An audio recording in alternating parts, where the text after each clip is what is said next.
Well, welcome to the OCTOPUS XR show. I'm Steve Farmelo, the host, and today we have as a guest Michael Potts, the owner of M2 Studios. Welcome to the show. Thanks. Pleasure being here. Nice to have you on. So tell me a little bit about M2 Studio. What do you guys do and who do you do it for?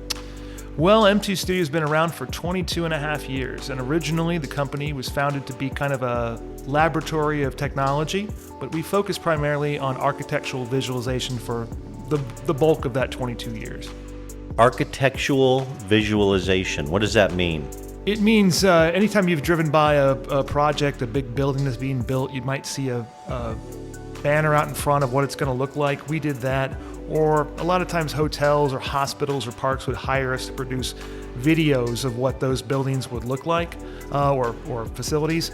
But as time went by, my passion for virtual reality, I finally got a chance to pivot the company to what I've always wanted to do, which was to turn it into a virtual reality content agency. Wow. So, I mean, did you even have that concept 22 years ago of virtual reality? I mean, I definitely was that even a thing 22 years ago? Yeah, I definitely did. When I was studying architecture back in college in 1996, I got my first VR headset. And even then, I knew this is what I wanted to do. But it's taken a long time, about a quarter of a century, for the hardware to catch up with the demand in the marketplace. Yeah, I don't think Best Buy offered those 22 years ago for $300-400, did they? No, not at all. No.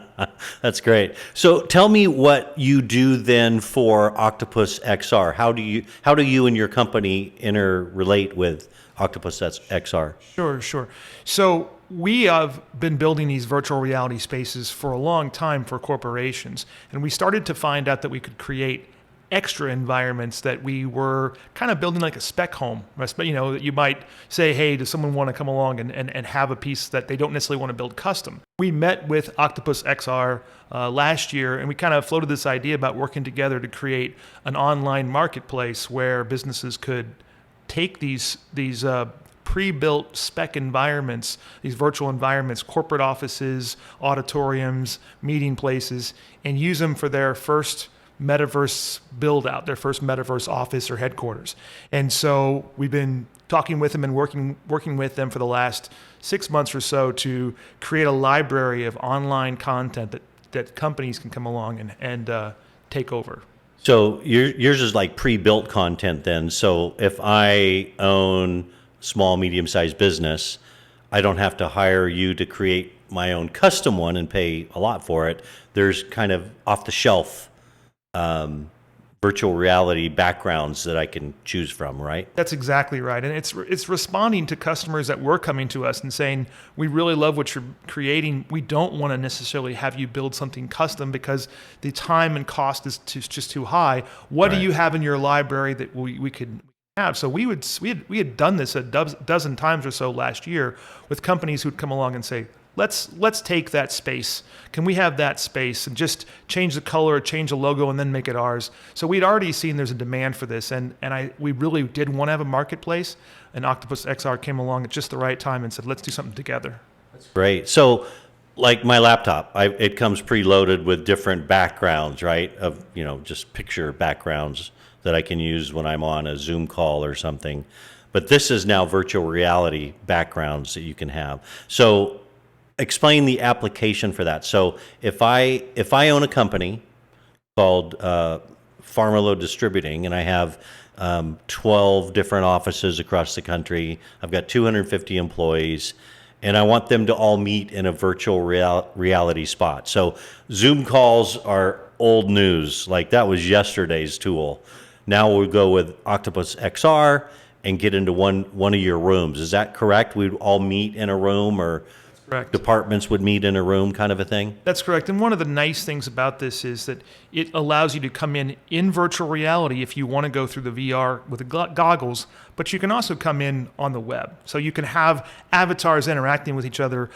Even if someone happens to be in their car and they don't have their laptop, they can still jump into the meeting on their phone with an app and interact with people who are in the web or on VR. So all different tools to get in. And we're using one of the platforms we use a lot is called Spatial, and they have these different access points to get into the space. But then the environment can be slightly customized if a customer wants that, to where they can change the color, they can add the logo, they could change the view outside the window, and then they essentially have their own semi-customized environment for meetings, for conferences, for sales pitches, and then we hear all different kinds of applications where a business might come up with a brand new idea of how to take advantage of this. But the virtual environment in virtual reality feels so much like you're really there with the other person. Instead of a Zoom call where you just feel like you're looking at a screen, when you both are in virtual reality, your brain believes, hey, I'm in this space with somebody else. Wow, that's incredible, man. I love that. It seems like the technology is farther along than the adoption. Is that correct?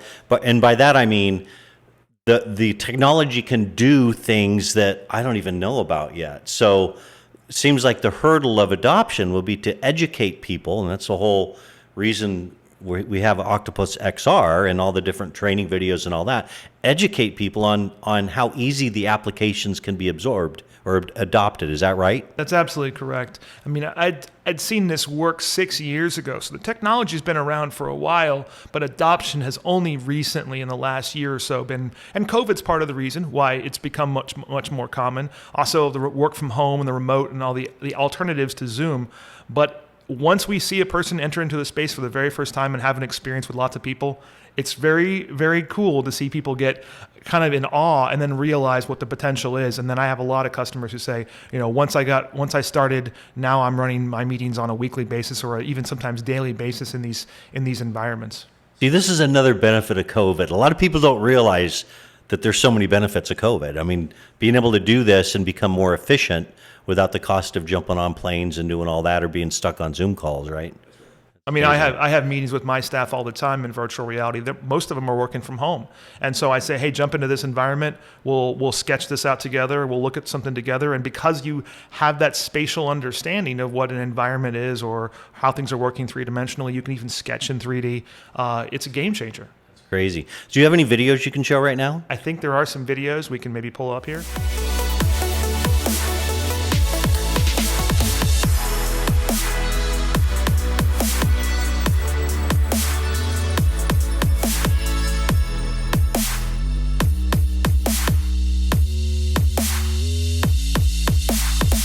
That's amazing. So that video that we just saw is that affordable for an S&B customer?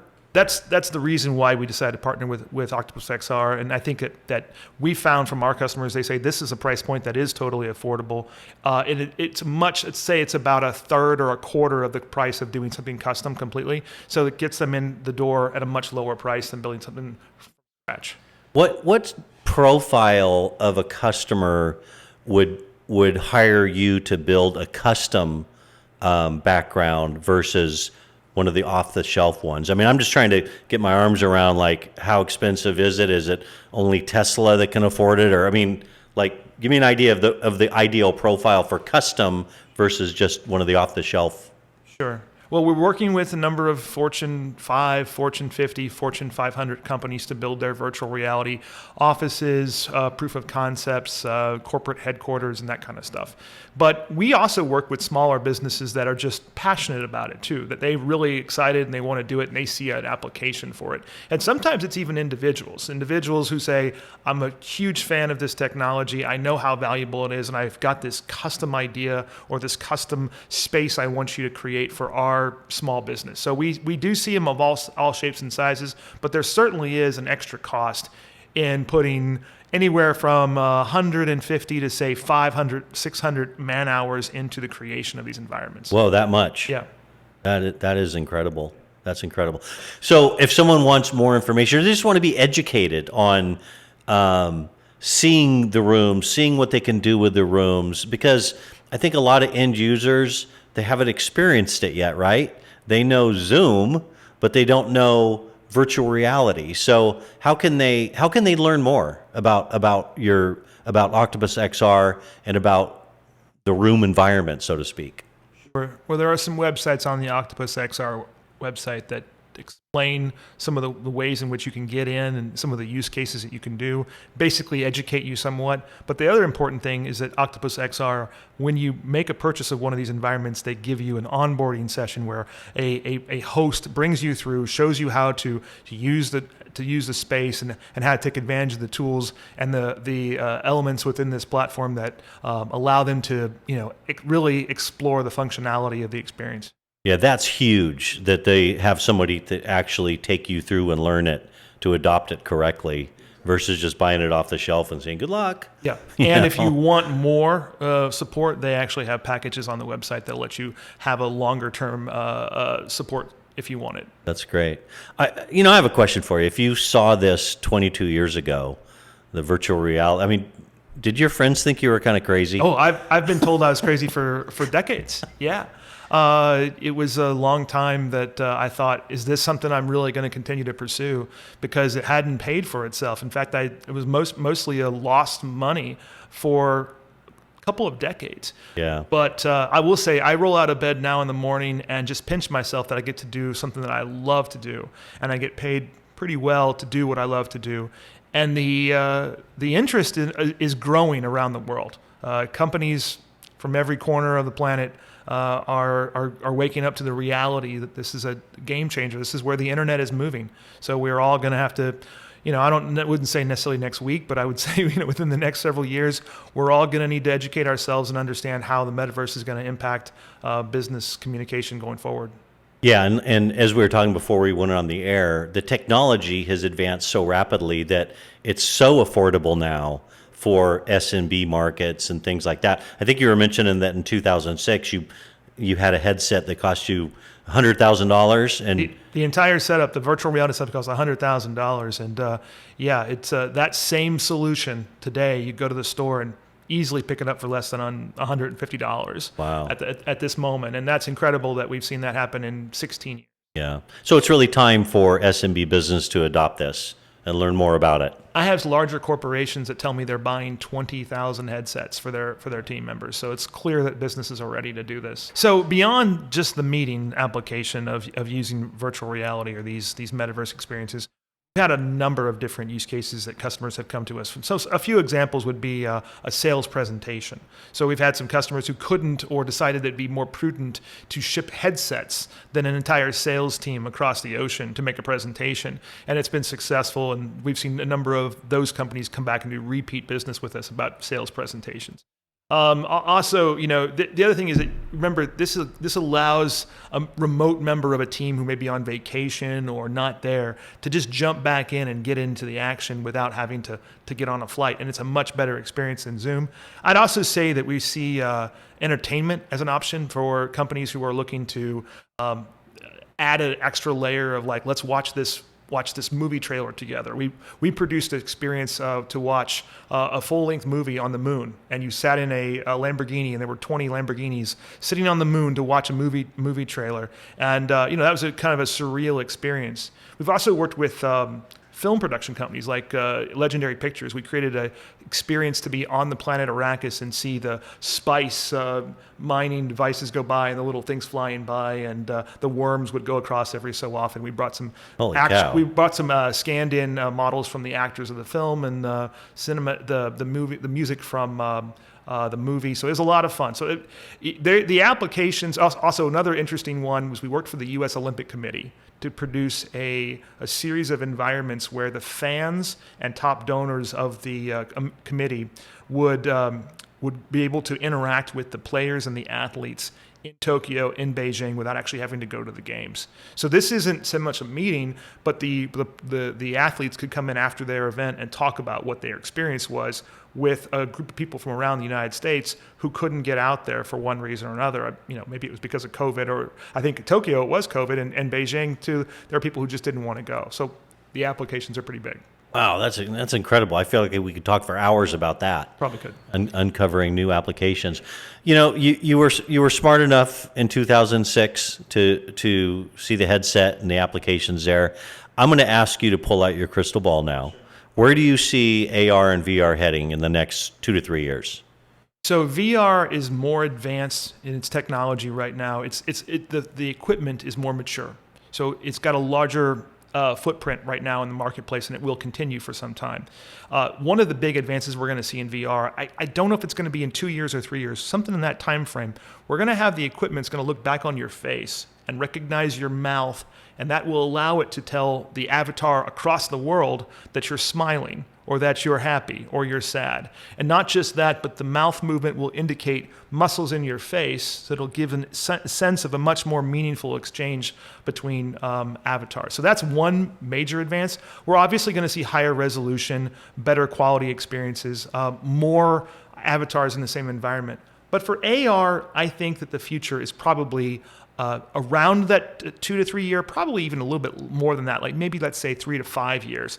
And that time frame will come, and AR will eventually overtake virtual reality. And we'll be wearing AR glasses on our face instead of carrying around a phone. We may carry around a little computer, but we're not going to look at our phones anymore. And that's about, let's say 3 to 6 years out. And when that time comes, potentially these AR glasses will be able to be switched instantly to VR if you wanted to do that. So you won't have a separate VR glass. You'll have eventually an AR VR glass that will work whenever you want it to be. So if you wanted to walk around your house or a grocery store and get extra information, or go to a baseball game and see the stats real time in front of you, those kinds of things are going to be happening for everybody. So it'll be something that we all get to enjoy. And if you wanted to go home and say, now I want to go and visit with my long lost grandma in Serbia, whatever, I press a button and she can do the same thing, and our avatars can now interact on a mountaintop someplace. Or on the moon in a Lamborghini. We can watch a movie together. Yeah. That is incredible stuff. I mean, Twilight Zone stuff. It's going to be gradual, right? It's coming, Yeah. but it's not going to be one day, all of a sudden it blows you away. Yeah. The thing that happens for most people is they have never done virtual reality before, and the first time they really have a great experience, and then they become hooked and they are adapted. And sometimes they go out and broadcast to their family and friends, hey, check this out. If you go in and you don't have some good experiences, sometimes you put it on the shelf for a little bit until someone says, hey, pull that out. I want to do something with you. Let's do a meeting with 5 of our friends, and let's go to someplace and hang out and talk at a virtual bar together. And then they go, okay, I didn't realize that virtual reality could be more than just a game. It can be a way to connect with people from a large distance. Yeah, and that's another benefit of OCTOPUS XR, is the education of the end user on how to use it in applications, and coaching them on how to use it as well. Exactly. That's incredible. Are there those types of glasses in prototype now, or are they around? With the looking back on the mouth? Or the ones where you can see, yes, see stats at a football game kind of a thing? Yes, or whatever. Absolutely. In fact, Wow. we were working with AR primarily from 2016 to 2020 before COVID, and that's where our business was actually headed towards. And when COVID hit, our problem was nobody wanted to come and say, come on into the office and make a presentation on how you're going to use AR. So when we realized that we just could not get in the door of businesses to show them what we were doing, we went ahead and pivoted to virtual reality, because the business application demand was there and the use cases made a lot of sense. You know, one of the applications that you touched on it already was sales presentations. I mean, how many of us have sat through and immediately PowerPoint comes up and you fall asleep, or you're checking your emails or something like that? It's just, PowerPoint is not engaging at all. So to have sales presentations in that type of environment, I can imagine like the adoption rate, the close rate will be so much higher. So much higher. Yeah. That's the truth. And the other thing too is when you are in virtual reality, you're not checking your phone. You're not also looking at your email. You're not, reading an article on the side of your Zoom call. I've done it. When you're in virtual reality, you're giving it your full attention, because it kind of demands your full attention. And everyone who's in that experience with you are more engaged than they would be if we were all on a Zoom call. Right. Yeah. I mean, Zoom calls for me is, oh, good, I'll get on that Zoom call because I'm behind on my emails right now. Yeah, exactly. Well, Michael, thanks so much for being a guest on the OCTOPUS XR show today. I really appreciate it. It's been fascinating. Thanks for having me. It's been a fun conversation. And if someone wants more information, what do they do? They can go to octopusxr.com. All right, thanks for watching, everybody.